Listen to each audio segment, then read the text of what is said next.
The University of Illinois always accepted African American students from the very beginning in terms of matriculating at the school, but they could not live on campus. There was a lot of tension, and so that sort of is the backdrop for how students in the 30s and 40s had to live on campus. Back in the 30s and 40s, there were only a handful of black students. They went to classes, they did what they had to do, and of course they could not stay on campus.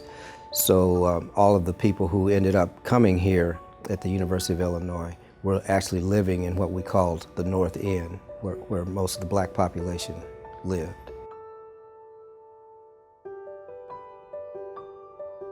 Our family came here in the 1800s.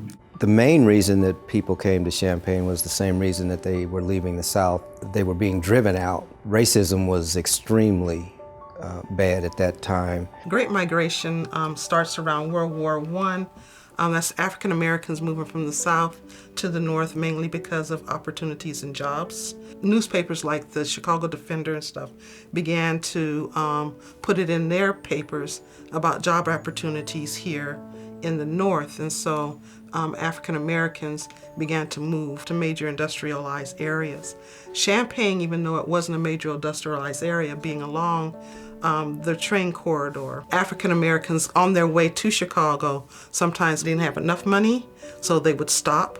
African Americans pretty much lived all over in Champaign and Urbana.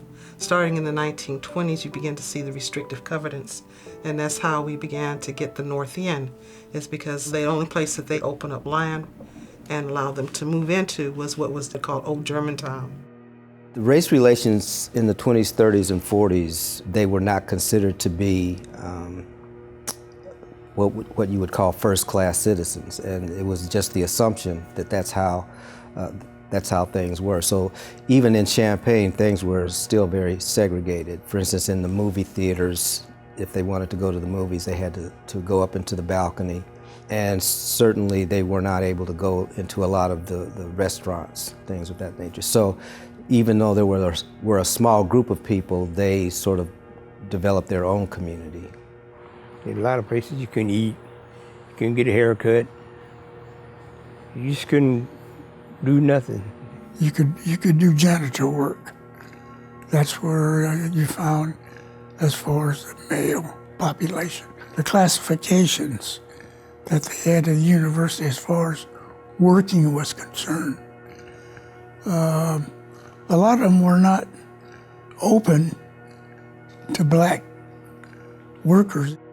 You knew not to try some things because you didn't want to get your feelings hurt, so you didn't try it.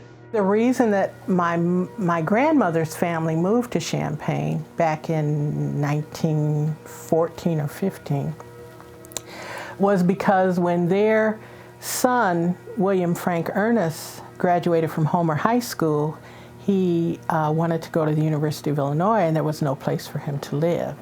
So they moved to East Park Street so that he could live at home and walk to campus. This is one of the best colleges in the country. And if you had the money and effort and time, you wanted your kids to come to Illinois. There were not a lot of blacks who were actually going to school on campus either. You could stay in the community in homes that were large enough to accommodate black students. And initially that's the way it was. It was quite a while before black students started living in the halls. In that era, education was the most important thing. So anytime you had an ability to help a young person get educated, you were going to do that. So that's one thing. The second thing had to do with there was no other choice. There was our community, and then there was the campus. And if students couldn't live on campus, then they were a part of the black community. And then, of course, the third thing was you did get rent money, and that helped people who, most of the people in Champaign were poor people. My mother used to keep black students we only kept maybe a couple of girls at a time or a couple of guys. She would rent out one room to the students, and then we occupied the other 2 bedrooms, and then it had a large basement, which we also used as a bedroom. It was just like having another member of the family. Elmer Brown, who also attended the U of I, he had a very long house with brown siding on it. He also rented out to U of I students. There were several apartments in there, and he would rent out. Then there was a lady named Mrs. Steele who lived on 5th Street, and she rented to several girls, and in fact, Delta Sigma Theta, they kind of considered that their unofficial house because all the girls that lived there were Delta Sigma Theta. The sorority houses, both the Kappa Alpha Psi and the Alpha Kappa Alpha houses, were really places where students who came to the community could live on campus. And they were, to my knowledge, they were the only 2 back in those days that had full houses with house mothers and so forth. The students preferred to be on campus because that's a long walk between where they had to live and where they had to go to school, which is where houses like the Kappa House then became important because they could rent these small places and be able to stay closer to the campus than say where we used to live. Before Epsilon Omega came into being, my mother told me that there were women in the community, African American women, who were kind of patronesses of Alpha Kappa Alpha and who made sure they had certain things that they needed at the house and so forth, and supported them. My grandmother, she was here in that first group of students. She was one of the founding members of the Alpha Kappa Alpha sorority with several other young women. Actually, her uncle, Albert Lee, worked eventually he ended up working in the president's office. He started out as a quote-unquote messenger boy and did a lot with bringing local students onto the campus, and so my grandmother was one of those people. Albert Lee was instrumental, I'm told, in placing a lot of the black students in homes in the black community when they came here. He used to look out after us, make sure you were going to school and going to check up, But he helped so many kids to go to college. He helped the Nesbitt boys. He helped my sister get a scholarship. He was just an all-around good person, and if you needed to know something, you went to Mr. Lee. He was a force of energy within himself. He cared about his people. That's all I can say. He really cared about his people, and he cared about those students on campus. If you were to ask the students that were here in the 30s and 40s, they would say that he was their primary support system. During that time, again, students were not able to do a lot of the things that they did on campus.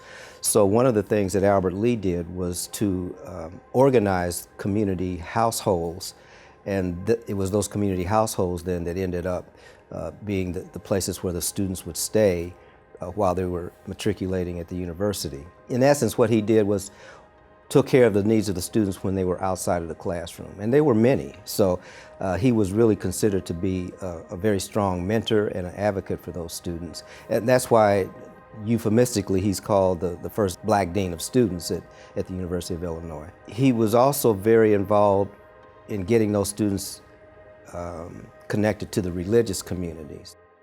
Mr. Lee was in charge of our church, and we had to learn. We learned how to read and write and everything before we ever started school. Beth AME Church was the first minority church in the city of Champaign as well as the city of Urbana. Therefore, it has been the bedrock of this community. I am so proud of the history of the church that I grew up in that they have provided a lot of leadership in this community. The first African American on the city council was Kenneth Stratton out of that church. First black teacher hired in Urbana Public Schools, Taylor Thomas, came out of the church. First African American on the Board of Education of Unit 4 was Mr. Edwards, came out of that church. They were the intellectual leaders of the community. It was people like my grandfather, the Banks family, the Pope family. When I call these names, these are all people that you see streets named after. I believe the county building is named after one of the popes, because these were people who were leaders in the African American community. A lot of what students need is just interaction with other students.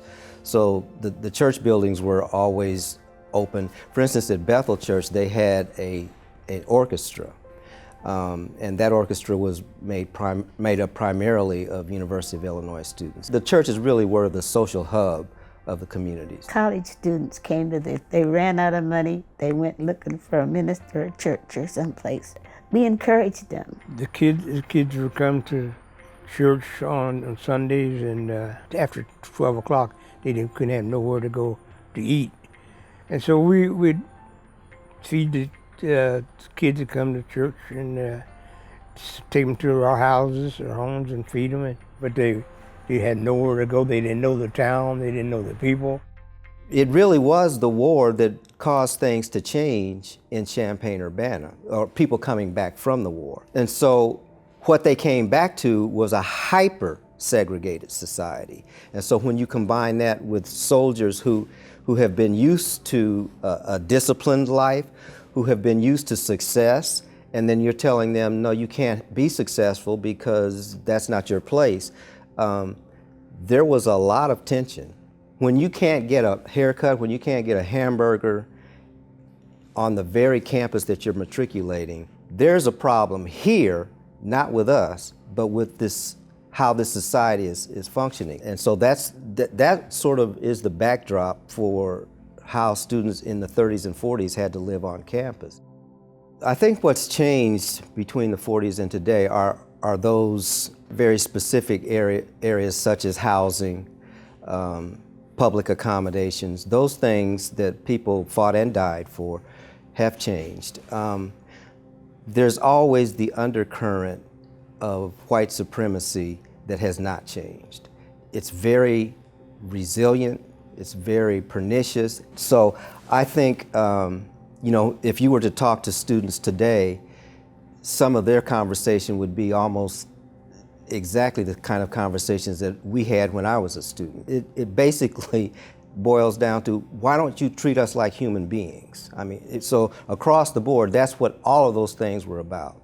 Each generation is just gonna have to do it all over again because it's not going anywhere. And so places like the University of Illinois really become extremely important because this is one of the few access points to the quote-unquote middle class, and it is through the educational system. I see some changes in the positive direction, but I also see a lot of unrest. And you would think that as we are growing together as a society, what we're looking for is equality and justice. I think it was a lot closer back then because so many students had to live off campus and in the community, whereas nowadays they don't. They don't have to live in the community. They don't have to associate with the community. One of the things that the campus can do is trying to connect with the community that you're living in. I mean, it can even get down to things as specific as, since you're going to be here 4 years, register to vote in Champaign, for instance. Things like that where the people actually feel a kinship to the community that they're living in. So the more you can engender positive environment for relationship building, that's how these problems get addressed and that's how they get solved. So the thing that the community can do is realize that the university is not a cash cow, but what they do best is the intellectual resources that they have. And so if you want to find out how best to meet the needs, say for instance, of school children who are not doing well in school, there are people on campus who know that answer. I think what young people should know is that you're not doing this by yourself.